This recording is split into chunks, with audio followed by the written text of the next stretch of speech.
What is the most powerful crop a farm can produce? Is it rice? Is it wheat? Strawberries? Or is it electricity? In a powerful and thought-provoking TEDx talk, Manish Khare challenges the way we think about agriculture, energy, and land use. What is the most powerful crop? Is it rice, wheat, strawberry, or electricity? Behind that question lives a reality every farmer knows: the constant pressure to grow more with less water, less fertile soil, less land, less certainty.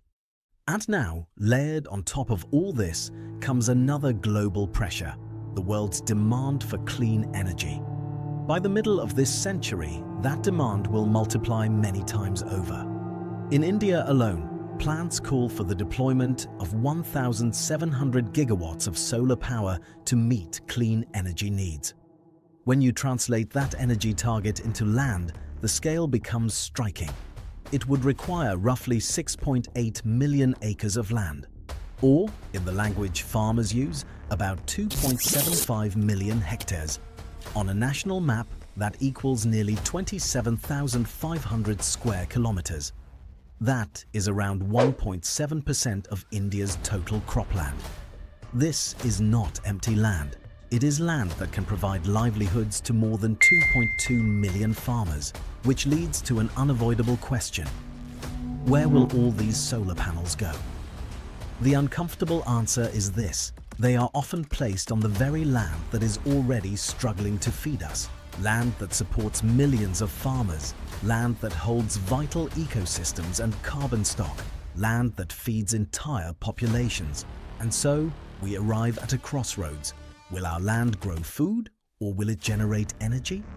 For decades, we have been trained to think in binaries: food or energy, agriculture or technology, sustainability or growth. We are used to choosing one at the expense of the other. But as Manish Khare reminds us, real progress does not come from splitting or subtracting.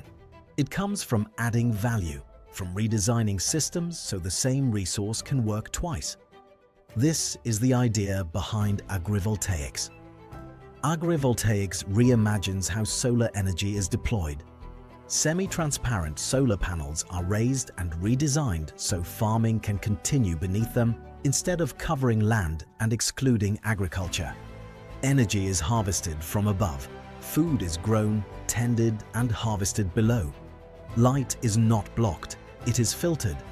And that filtered light has powerful effects. It reduces heat stress caused by climate change. It lowers irrigation needs. It creates a more stable microclimate for crops.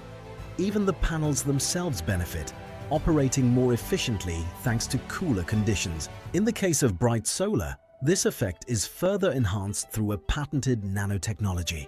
Nanocoating integrated into the semi-transparent solar glass transforms part of the incoming ultraviolet light into the red spectrum. The range plants use most effectively for photosynthesis, optimizing light quality for crops while producing clean energy at the same time.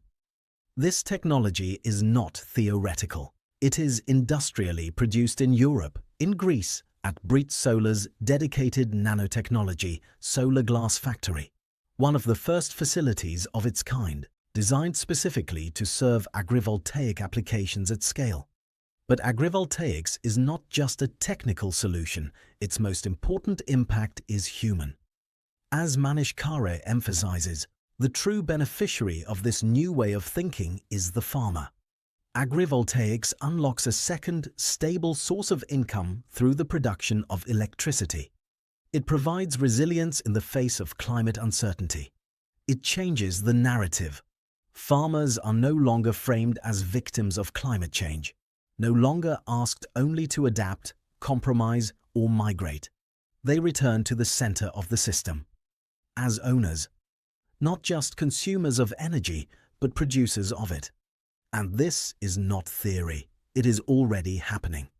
In France, vineyards use agrivoltaics to protect grapes from heat waves and preserve entire harvests. In Germany, despite moderate sunlight, hundreds of megawatts of agrivoltaic systems are being installed. In India, even small farms are gaining stability, cutting water use and securing livelihoods through this dual-use approach. One statistic from the talk stops everything in its tracks. If just 1% of the world's farmland adopted agrivoltaics, it could meet the entire global energy demand. 1%. This is why agrivoltaics is not only about efficiency. It is about ownership. It is about dignity. It is about abundance. It addresses not only financial poverty, but energy poverty. As Manish Khare concludes in his TEDx talk, the land was never meant to choose between food and energy. My friends, abundance is not an accident. It's a choice.